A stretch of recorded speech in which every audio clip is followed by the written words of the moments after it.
So welcome everyone. We're so thrilled to be featuring Lona today, who is dialing in from Europe, Albania. She spent the last 10 years between Silicon Valley and New York, creating, running, and advising startups in the consumer space at the intersection of technology, direct-to-consumer, and social impact.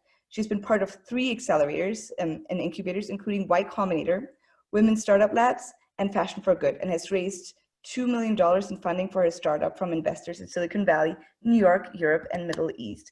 And we're so honored to have her here today to share some of the hard-earned lessons that she learned over the years. We'll keep this somewhat informal. We will start out with a few questions that were submitted, and then we will kind of open it up. If you have questions throughout, start using the chat, and you can pop them in there, feedback, anything at all, and we'll cover them as they come in, and then we'll open it up further to that. But let's start out with like having her tell us a little bit with the audience, what documentation they will need for investors, and what do they need to come prepared with specifically for raising their seed round. Awesome. Thank you, Geshe. And I'm so excited to be here with you ladies. Been doing this work for quite some time. I've been an entrepreneur for 10 years, raised quite a bit of money from lots of different investors all over the different continents. And lately I've been helping out a lot of founders that come from disadvantaged backgrounds because I want to give back. So I found that many people have very similar questions, especially female founders. So I'm glad that we're all, female founders here, and feel free to, ask me any questions. At the end, I'm also going to send you some resources as well, where to look at, a few things that will be quite helpful for you. So Geshe asked about the documentation you need when you're raising. So the 3 most important documents you'll be asked from investors are the pitch deck, the 5-year projections, financial projections, and the executive summary.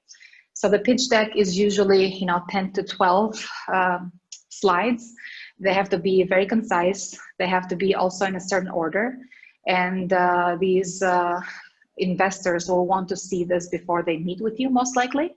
If you're getting introductions from other founders or other investors, they always want to see that pitch deck first. So you have to make sure that you impress them. It's done really, really well. It's concise. It's showing your traction, your team, the most important things in there. Then the 5-year projection plans really help them understand, where will the company be in 5 years? Is this a $100 million business that I can invest in? Is it a $1 billion business? How much revenue are they going to bring in at year 5 so that I can be excited? What are the assumptions they're saying? Are they going to go from 0 customers to 5 million in just 6 months? That's really unattainable. So really, they want to see what assumptions are you building this on. Of course, it doesn't have to be 100% correct because no one knows the future, but it has to be pretty good so that when they see it, they're like, okay, this person gets it. The financial projections, they have to be, so the next one will be the executive summary. Usually it's 1 or 2 pages. This is kind of like a short end of like a full-on business plan. So here you will have your team, some more information about the team, the company, the traction, what is your marketing strategy to get the customers, and then how much money you're looking for in your valuation. So really these 3 documents are very important. They usually go into like the investor data room, if you call it, and then you can give access to this to certain investors that you want to share this information with. And it's good to have this prior to fundraising, because if they ask you for these documents along the way, it may take you some time to prepare them, and it may delay getting the funding, and your momentum may be kind of slowed down. So I would recommend having these in your toolbox so that you can pull them out when they need one more thing to convince them. So this is usually for the seed round. The A and the later stages, of course, have other documents that you'll add to this, but I don't think you need more than these 3 documents, which is pretty normal, pretty standard. Of course, some of them will just raise on a deck, which is fine. But for me, I needed all 3 of these all the time. I don't know if it's being a female founder or what it is, but you get kind of scrutinized a lot more. So that's just the short answer. Amazing. It's super, super helpful in the way you laid it out. So after all the documents are lined up, how do you structure your fundraising for presenting to investors? So after you're ready, I think you should put together a time frame that you want to invest or you want to start raising, and you want to talk to investors in that time frame. So give yourself, a month or two, and fully dedicate yourself to fundraising. Fully go out and pitch. You won't be able to do anything else but fundraise. As you know, it's a full-time job, and you need some kind of a closing event. And what I mean by that is that, for example, if you go into an accelerator like Y Combinator, you have a closing event. It's your demo day. Other accelerators might have similar things, but having that closing event is really helpful because investors will take all the time in the world to decide, but you don't have all the time in the world. So you need to kind of push them along and bring them to that closing date. So I'd really recommend to keep it, as tight as possible, to meet with as many people as possible, and then hopefully you get, the yeses you want, and get those no's, fast. You don't need people to drag you along and ask you for more and more and more things and meet more and more partners. And we'll talk more about how to qualify investors, whether they're wasting their time or not. Maybe it could be another question. Yeah, that's super helpful. I've heard a lot of time wasting approaches. So how do you know how much you need to raise, and can you give a few different examples in that regard? Yeah, so this is a very hard question. It will depend on the company. Y Combinator recommends that you have 3 strategies. So one is your cockroach mode, meaning that you need, how little do you need to get to that milestone, to get to that revenue number where you are attractive for investors. So, what do you need to live on for the next X amount of months to get you to X customers and X revenue? And that's basically your starvation mode and being able to bootstrap to get there. The second scenario is usually what most people do is how much money do you normally need for the next 18 months to 24 months? And that's to reach a certain milestone. So let's say it's 500,000, it's $1 million, it's 2 million. But you need to justify that. You have to say, hey, I need 500 because XYZ. I need $1 million because of this. I need 10 million because my company is actually in the consumer space. And the way we get customers is through Facebook, and Facebook costs $100 per customer. I'm just kind of like making these up. But really depends on the company that you have. Obviously, the best scenario is if you can be your own boss. You don't have investors riding your back and saying, hey, when are you hitting this milestone? When are you doing this? When are you doing that? How are things going? Every month or so. So if you're able to get yourself to that point where you can produce revenue and don't need investors, great. But if you realize that your company has to have, big investment, realize it early, because that's one of the common mistakes that people make, is that they don't raise enough and it becomes impossible to compete with competition. So let's say in my case, my company was a platform for women to rent clothing to each other, and our competitor was Rent the Runway. They raised like 1.5 in seed, and then a month later they raised 15 million. So what I realized later is that you really need to have, 10 to 15 million dollars in cash to be able to compete with a company like that, unless you have some trick or some way of getting customers at a really inexpensive rate. So you have an amazing community, you have, very loyal customers. They're talking about you, they're spreading the word, and that's how you're growing, and you're growing like wildfire. And that's great. And that's what a lot of investors are looking for. They're like, what is your secret sauce? What is your strategy? How are you going to get customers? They don't want to hear that you're paying $100 a customer on Facebook. So I think I covered that question.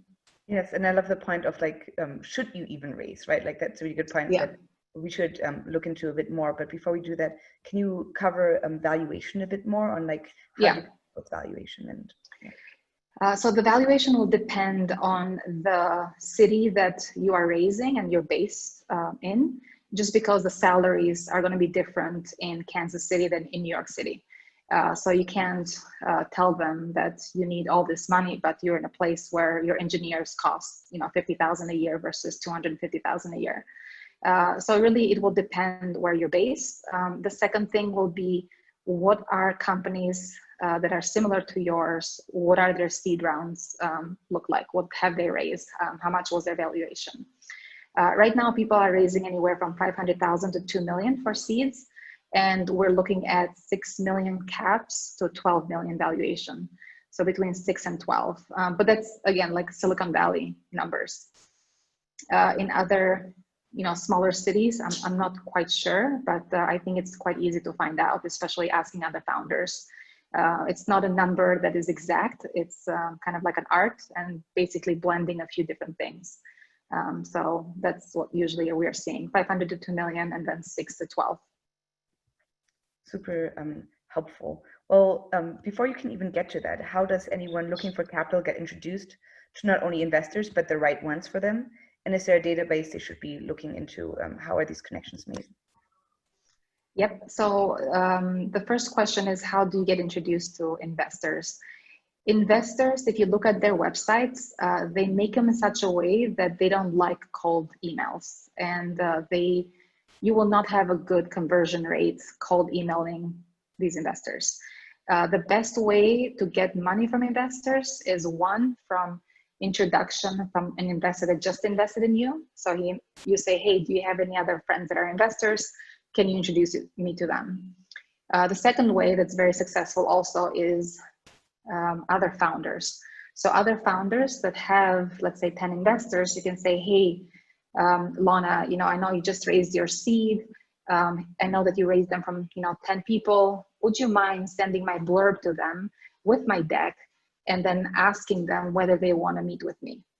So when you get the double opt-in, it's much better than asking them for an intro without anything that you're giving to them. So what we recommend when we work with founders is that have that blurb ready. It's basically a couple sentences saying, hey, my friend Lona is an entrepreneur. She has this company. It's like an Airbnb for fashion. Here's 3 bullet points, you know, her traction, her customers, blah, blah, blah, and her deck. Super short, super sweet, to the point. So they're like, it's a good intro, and like Geshe has no work to be done, you know. She just basically forwards that to an investor and says, hey, take a look at this. And he says yes or no. When he says yes, then she says, hey, Lona and Andrew, I want to put you in touch. You guys take it from here, kind of thing. So that's been the best way for me to raise money, was through other entrepreneurs, especially those that just closed or those that are in the process, that you can share investors, as well as investor lists where you ask Geshe. There's you know, lots of things out there, lots of lists. Usually different entrepreneurs have different lists, so you can share with different people amongst you. I would recommend to do that. Incredibly helpful. And I remember a few years ago when you were raising, the emails that you had forwarded me to introduce you to investors were like so on point. You made it really easy for me, and they're also just worded in a very effective way where I knew there was a very, very high chance that that investor would be interested to connect. So it's Thank like, you. yeah, It was very easy for you to do that, and you weren't like, oh, I don't know, well, you know, how to word this. The investor doesn't have time, you know. You just make it super easy for that person that's helping you to not make them do any extra work. They're just copy pasting and make them look good because you're showing traction and you're showing a great deck. You know, you can't ask your friends for favors when, you know, your house is not in order.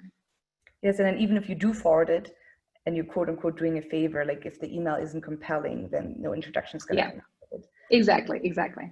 Then who should you raise with? Family and friends, angels, venture capitalists? What are the pros and cons of each, and how do you know what the best option is for you specifically? So this is another great question. What they say at YC is that raise first from those that are easiest, because you want to gain some momentum. So if angels or friends and family can give you checks quickly and you can have some kind of an amount met, you can quickly go to others and say, hey, we're seeing some traction with investment. We just closed 200 with angels. We're looking for another 100 or 500 or whatever. And really, it helps you be more confident when you have some money in the bank versus, going at zero every time that you go out. And just understand that that first check is going to be really hard to get. You need to do a lot of meetings. It's very normal. Don't listen where people say like, oh yeah, it's so easy for me to do that. It's not the normal. It really takes quite a bit of time. So I would recommend that if you are 100% sure that your company is going to succeed, then take money from friends and family. But if you're not, like most of us aren't, I wouldn't, because then you have to look them in the eye and say that you lost their money somehow.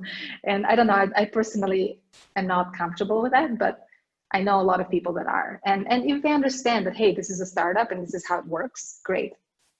And if you explain it to them clearly that, the way that startups work is that, 1 out of 10 makes it. So they might lose their money, but they also might make money. So for example, when I was at my YC class, I wanted to invest in a couple companies, and I asked a friend, I was like, hey, should I invest in your company? He's like, I don't know if it's going to be doing money. I don't know. Like, it's up to you. And he ended up having $1 billion company, but I didn't invest because, he wasn't sure at all that he was going to have $1 billion company. But that goes to show you that it's a hit or miss. So family could feel the same way. I mean, you could be the next $1 billion company, or you could not. And they have to be very, very comfortable with you not being and them losing money. So, but yes, angels, I'll say, is the best because they understand your domain and they signal to other investors saying, hey, I get the domain, I invested in her, and you should invest too. And then you can go to other people like VCs. VCs will just take longer. They have partners, they have lots of meetings. It might drag on for a very, very long time. And so be very clear and qualify them before you go for meetings. Make sure that they're very interested. Make sure that they invest in your domain. Make sure that they write checks and they're not just followers, because if they're followers, then you have to first get X amount for them to come in. So yeah, I think all three are fine, but angels are best, especially in seed rounds. And then if you can get VCs, great, to write a check quickly. Thank you for laying this out, and also like all the strategy that goes into it and the behind the scenes, because I think the part about like your family and everything, people don't talk about that enough, but like your company, you're more likely to spend a lot more time with your family in terms of years than company. And so I think it's such an important point to bring up. And given that strategy is so important as part of fundraising, like how do you close out your round for investing? Yeah, I mean, that's $1 million question, right? It's like, how do you do that? For me, it took me a year to do that. And what I had to do is kind of like, Mark Andreessen says that you have to pitch to like hundreds of investors to find that one. But all you need is that market of one, right? So like when you sell a house, you just need like one buyer.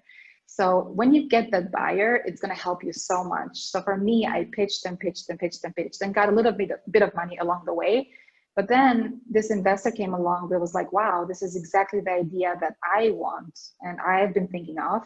So why not give you money, you do it, and then I'll just be on your board. At that point, once you put in that big amount, everyone else wanted to come in. So it's about finding that one person, and then everybody else will have FOMO, right? They don't want to miss out. So you tell them like, hey, by the way, my round is 90% full. Are you in or out? Especially to the ones that you already presented to the last many months. You can go back to every single one of them and be like, hey, here's where I'm at, 80%, 90%. Are you in or are you out? And it becomes really like a tight sales process. And if you're familiar with sales, you would do very well in fundraising because you have to really, push them, go after them, follow up with them, and then keep them updated. If you do get a big check, it's the best opportunity you have to close that round.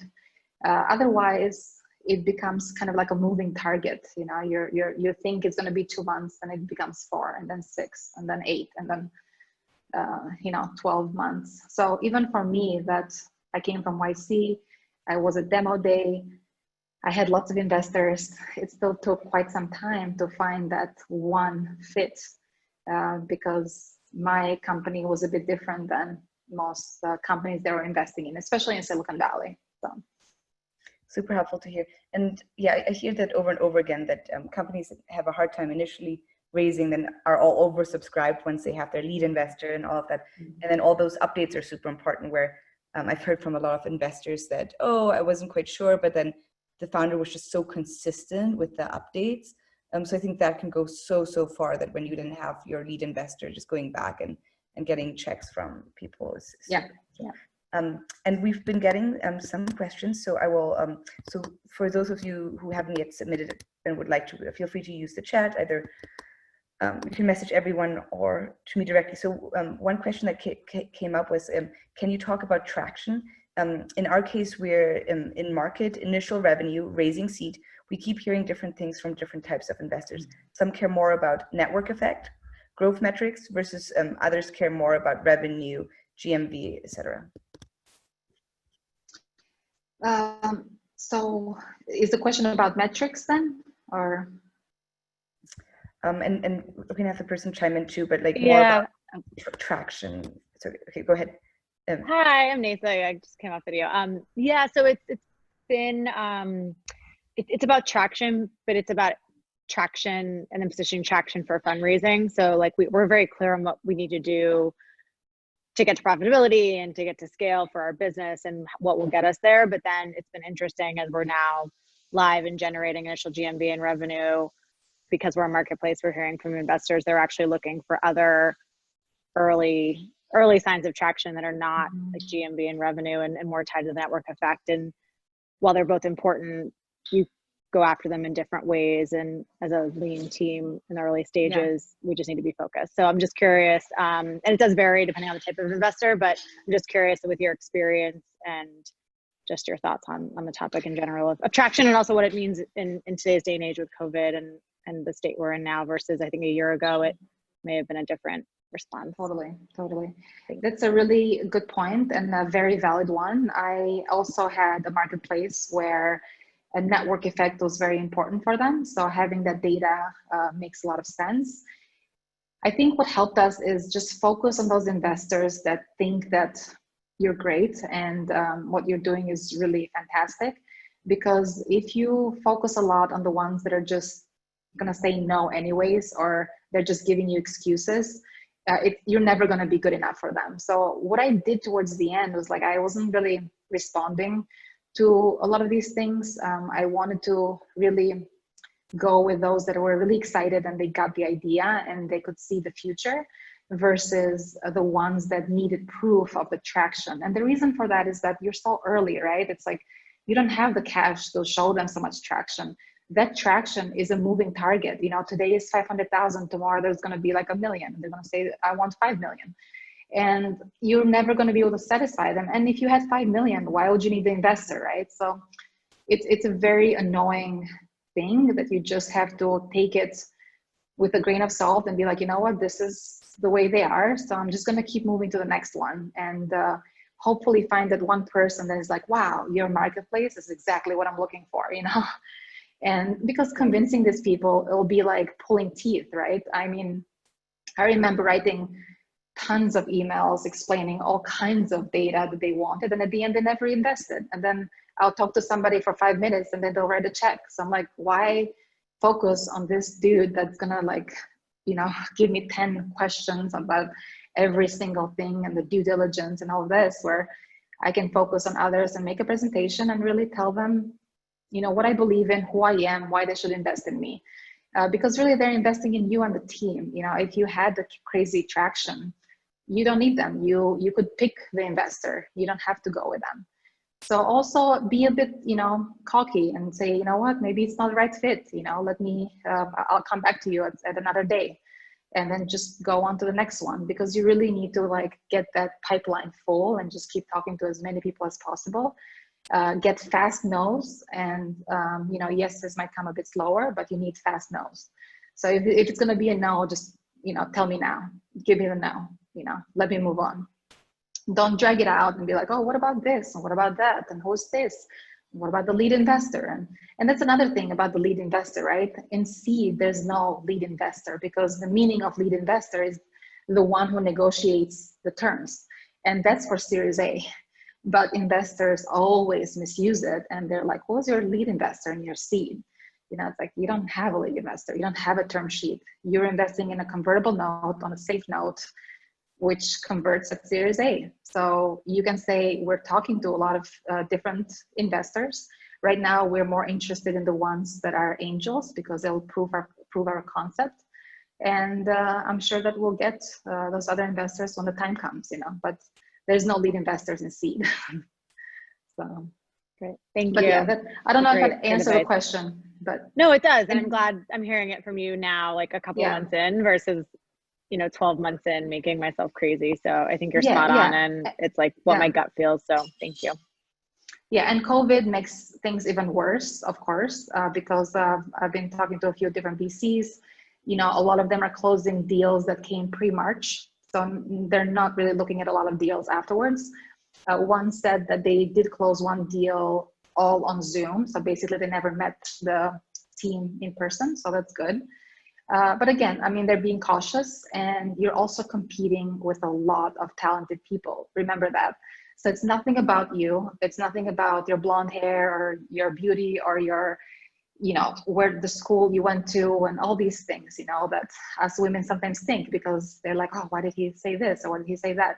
It's, I think, you know, take it more as there's a lot of great companies out there, and they want to make the most of their dollars. And if they don't see it in the first 5 minutes, they're never going to see it. And this is also what Paul Graham says from YC. It's like, if they're not convinced in the first 5 minutes, you can do whatever you want, but they're not going to be convinced. So move on.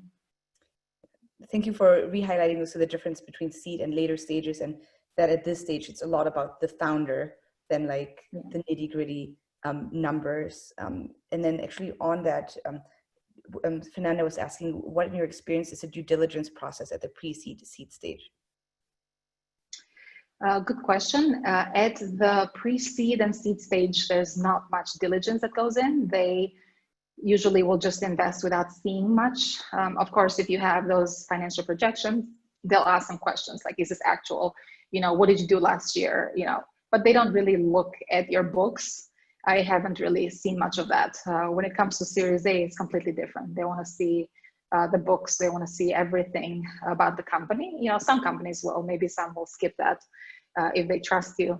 But the due diligence is really just, can you send me your deck, projections, exec summary, and then any questions that I have about you, you know, kind of, are you a great founder? Will you do anything to make my money grow, you know? Then Suzanne asks, is it too late to raise money in 2020?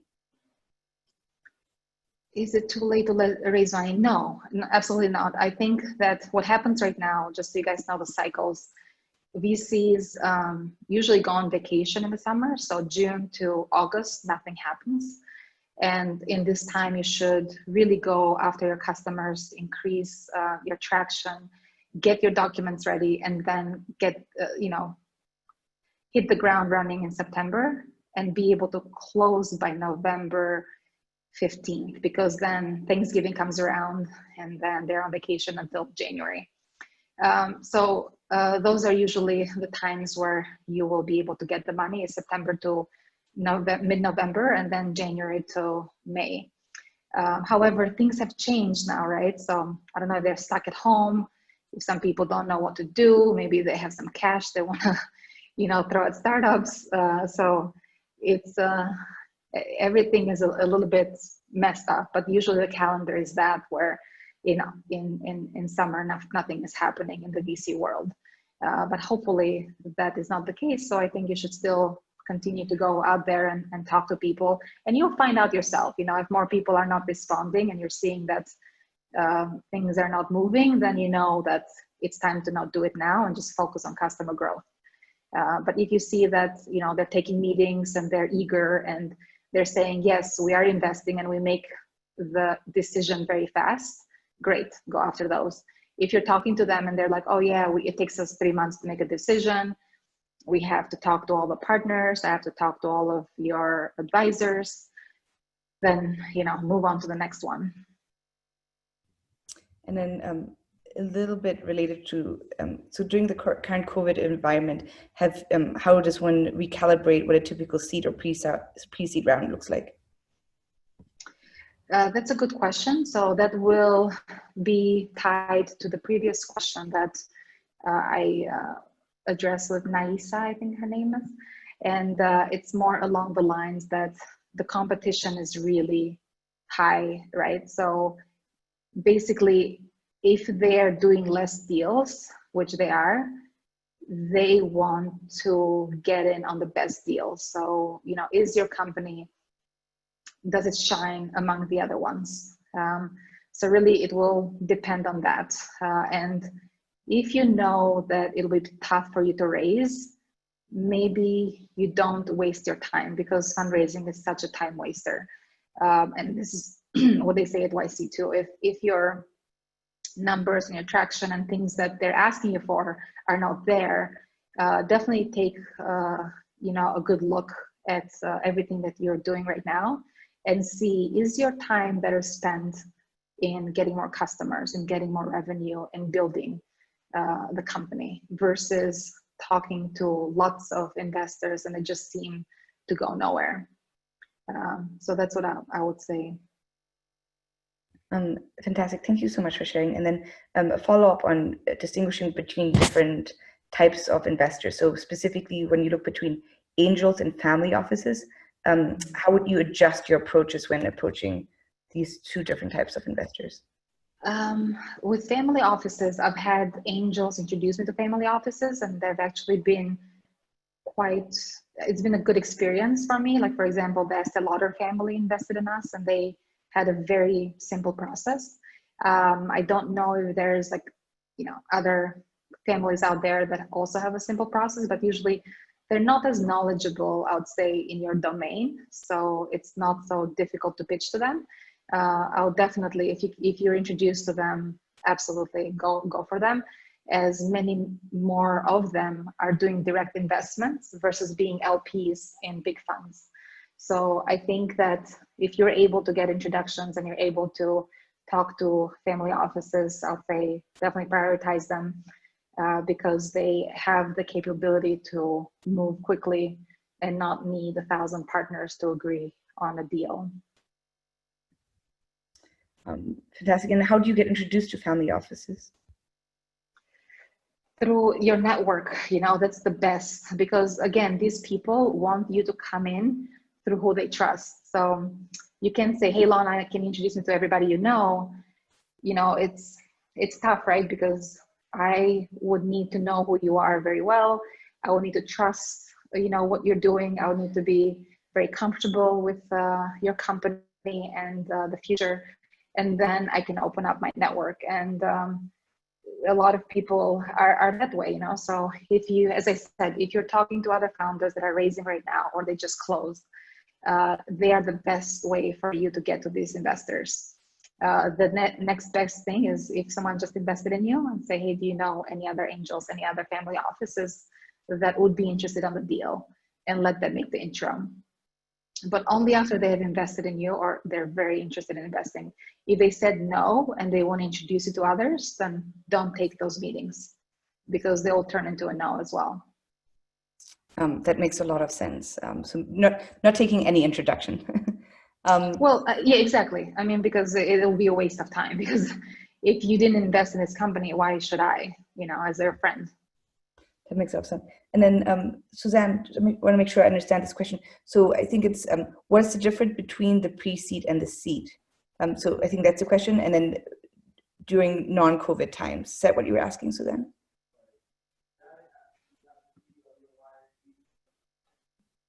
Maybe you can clarify, Suzanne? Oh, yeah, sorry. Hi. Hi. Yeah, I want to know, what is the pre-seed and the seed during these COVID times? Like, has it changed? Has the definition of it changed than what it used to be? Especially for a consumer product good, like a soft good. Mm-hmm. Thank you. You've been great. right? Oh, thank you so much. Thank you. You know, it has changed in some respects where they're more cautious. So asking for less at first is a little bit better. However, seeing a lot of YC companies that I advise or I work with, they have stuck to basically their guns, and they're still raising what they need. So it's not really changing in that respect. They're still doing the same things, the same deals are happening. Of course, there maybe less deals are happening, so you know the money is a bit tighter. But what I'm hearing from investors is they're also looking for really good deals. So if you have a cap that's lower and you have a really great company and traction, they will go for your company. If the other company has a higher cap and they don't have such great, you know, team or traction. So it really depends. Really, at the end, it comes down to one, that investor really loving what you do and loving you, and then two, it's it's your team and your traction. So you have to have those two. If you do, then it's much easier. If you don't, then it just takes longer, and you just keep working on it. You keep refining your pitch. You keep refining your answers. As you hear more feedback, as you hear more questions, you're like, oh, okay, so they're asking more about product market fit. I need to be better at explaining this. Or a lot of them are asking about how big the market is. I need to really understand and bring to the forefront that the market is huge and they're going to make so much money. Of course, with data, you can just like make it up. So really, like after pitching to these people a lot, you will also hear the same questions over and over again. So you'll know better how to answer them. And at the end of my pitching, I was just like on it. They'll ask a question, I reply. They'll ask a question, I reply. I had everything memorized already because the same questions are coming in. And then if they're asking the same questions and you're not getting investment, then you know where your weakness is, right? So if they're like, I'm not so sure about, how big this can get. I'm not so sure about, product market fit. I'm not so sure about the team or whatever it is. Then you have to kind of come back to the drawing table and see, okay, do I raise right now? Does this make sense to continue as I'm getting all these questions and these no's? Or do I continue and keep pushing until I find that one investor? So, but it is different now. It's definitely very, different territory. Although the companies that, have some traction and backing are still seeing the same results. And I've heard from a few investors that they've never been this productive as they have been now. Because there's oftentimes this running joke that investors are quote unquote like a little lazy in terms of like how much vacation they take. So maybe that will play in a few of your favor. And then Bina, since the question was a little longer, I'll just have you formulate it rather than so from in your words. Yeah. Okay. Can you hear me? Sorry. Yes. Okay, great. Lona, thank you so much for all your insights, and everyone that's been asking questions, Teresa, Suzanne, and Nisha, and thank you, Geshe, for hosting and monitoring this. But I just have like a little bit more of a specific question. So in February 2020, one of the partners from YC came on a bio tour and, met with us. So we were one of like 6 teams that they met with at Columbia, and one of 12 teams they met with in New York City. And we were invited to apply. We had like an investor who was kind of interested in potentially recommending us, and talked to a few YC founders that we knew.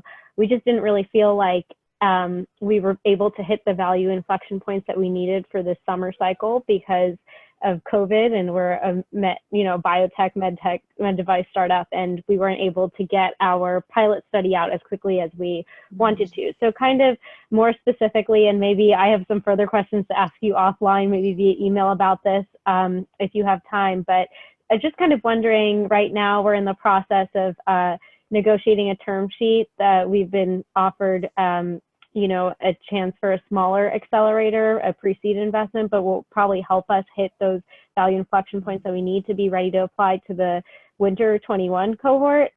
Just kind of wondering from you, like at what kind of dilution or stage, looks unattractive for YC, like what's kind of the sweet spot in applying, maybe how much were you diluted, and I guess it varies for every single company, and it's different for different domains, and it's different, but would just love to get some perspectives from your journey on that. Yeah, no, that's a great question, and congratulations that you have, a term sheet on the table. It's awesome.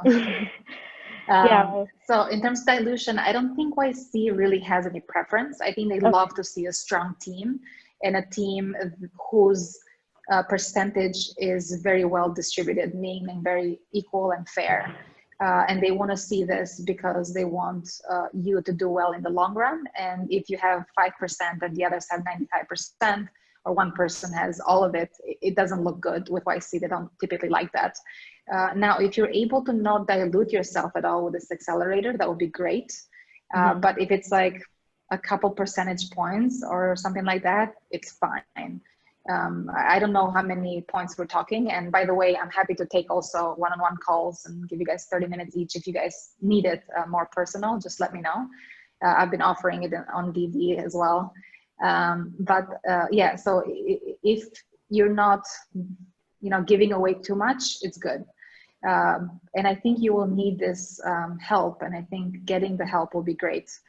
We were part of another accelerator before we went to YC, and we did not give up much there, because I don't think they required you to give a percentage. It was more like you paid a fee. It was Women's Startup Lab in San Francisco.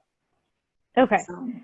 Thank you. Yeah, I attended one of your previous sessions, and you always give such a good behind the scenes view of how everything goes down, and very appreciative for how transparent and blunt you relay information to us. So thank you. Thank you. No, I just want to help out. It's been a long, 10 years, and I've learned so much that I love seeing, the sparkle in all the women's eyes when they're like, oh, okay, so I'm not the only one. Okay, I get this. And it's really cool, to see that. Now I understand it's like what it's like to give back, because when I was more in the founder mode, I was like, okay, what can I get? What can I get? Now it's more like, okay, give first, and then, if you get, great. If you don't, that's fine. Just give for the sake of giving, And I was actually on that note because Lona, I think, very recently started officially advising and offering services to startups. So beyond this call, if you need like really, really in-depth support, and clearly Lona is very experienced and networked, and just like, I also think so much of like who you work with is like, is it so, like a lot of people I've worked with in that capacity or some capacity, like do it in a way where it's like, I don't, like she does it in a very compassionate way, is what I'm trying to say. But could you tell us a little bit more about what are other ways, like if people want to go like really deep with you, like what are So I'm happy to, if you have any questions, just shoot me a message. If you want to do like a 30-minute call and ask me anything you want, let's do that. Not a problem at all. But then what I've seen is that, when you need hands-on work, meaning you need hours to work on your pitch deck, you need hours to work on your 5-year projections. And for those, you'll need like a data person. For the pitch deck, you need a great designer. So for me, I've worked with these people over the years, and I've built a team that I can offer those services at like a really, not expensive price. And I've heard all kinds of things that people would offer me when I was in YC, like anywhere from, 5,000 to 10,000 of like, really crazy prices that I'm like, I can't afford that. That's not going to work for me. So yeah, at the end of the call, I'll just put the website that we have put together and what we offer. And if you need that help, which a lot of people do need, because we'll go through anywhere from, what slides on each deck, what exactly to put there, how to make them look good so that they're presentable and you come off as very professional to the investors. And then of course, with the Excel spreadsheet, I'm not a guru. I have somebody that's a guru, and giving that person your assumptions, the revenues and the expenses, and then having that person model out what it looks like for you for 5 years. Obviously, you just have to, pay that person, but it's not, very expensive. And it's something that if people need that help, we are doing that. And I'm helping out, quite a few founders with that. Can you share the link actually now so that people can make sure they pulled? And yes, Suzanne, we will share a recording after this of this call. And then also Suzanne was asking what you thought of Women's Startup Lab. Oh yeah. let's see. One second, I do We'll have it everyone. bombarding Okay. it. And we'll if there are any final questions, and yeah, perfect. Do you want to grab that link in terms of like, Yeah, and then my email, if you guys want to shoot me an email saying, hey, let's grab, 30 minutes, coffee over Zoom. So Women Startup Lab, it was great. Like I love the approach of how women look at startups and how they support you. And that's the thing that is missing from big accelerators, right? You go into YC, you're basically nobody. And you can't be, because there's 85 companies to 150 in one batch. So you can't be that special. Whereas WSL, you have just a few people and you're kind of like rely on each other, you help each other out. There's really great, women in there that I'm still friends with to this day after, I don't know, 7 years. And, Ari, the founder, is, interesting. She's an interesting person and I really like her. But yeah, I think it's great. If you want to do it, I think it's great. It'll add more to your toolbox. It just depends on your options, right? Like if you are between YC and WSL, or if you got accepted at Techstars or 500 Startups or another accelerator that is very specific for biotech, so it really depends. And, we can also talk more one-on-one, but I have nothing but good memories from it. And yeah. And then covering like the other angle, like if you're someone who wants to volunteer or advise startups, how would you go about starting that? I am doing something with this company called PlayDoh, which also is a YC company. And they have these PlayDoh circles, and I'm volunteering my time with with founders from different backgrounds, and also, very much in line with the Black Lives Matter movement, and how can we help these other founders with some advice in terms of whether it's marketing or fundraising. So they're choosing some, really good advisors. Some of them are partners at YC. Some of them are, in really big startups that are successful. So I'm giving away my time there, about 45 minutes each week. So I'm having my own circles there, and it's been great so far and super helpful. But yeah, I mean, even offering help on, DD, saying, hey, I'm really good at marketing. Hit me up. I want to give you 30 minutes, for free, or an hour for free, or whatever you can offer, and then, go from there. If these people really have a need and you see it, great. And you offer them something that's reasonable, I think it's something that's a win-win. And that's how I look at things. If it's not a win-win, then don't even go for it. It's, if you're offering good advice and it's resonating, awesome. And then if they need more help and you're like, hey, let me do your marketing plan or your whatever plan, and it's only $1,000 or 500, or I don't know, 2,000, it's reasonable. You're not like, oh, it's 10,000 per month, or you have to pay a certain fee every month, or a retainer. I don't know. I've heard all kinds of things. Yes, and then obviously, and then you could also potentially, so general giving back, and then it could be obviously an equity stake or something as well, I think. Yeah. But, and then people have asked in the past how to connect with Dreamers and Doers startups specifically, and the one advice I just give is just to be very specific on like, hey, I think I can help most with these types of companies at this stage in this industry, just to make sure that it's a maximum ROI for everyone involved in terms of the time spent. And if it's Dreamers and Doers or another company, just being very particular about how you think you can help.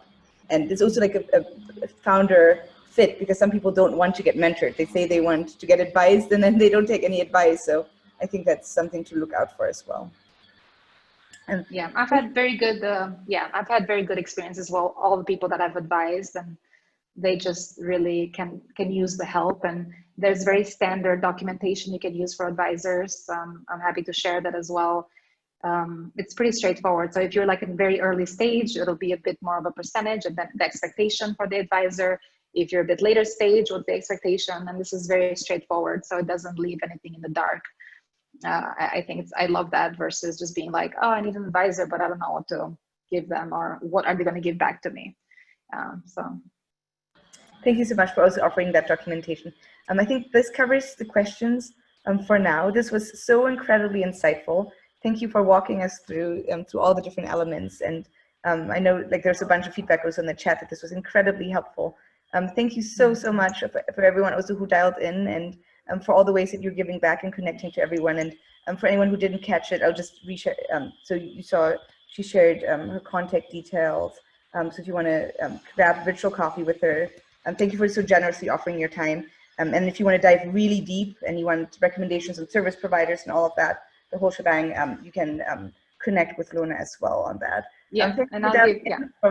For such a late time too for you in Albania, and we're so thrilled to have learned from you today. Thank you. Thank you. Thanks, Thank you, guys. everyone. Have a great rest Have a great one. Yeah, Bye. hit me up. Thank you so much. Send me a message. Bye. Bye. Thank you so much.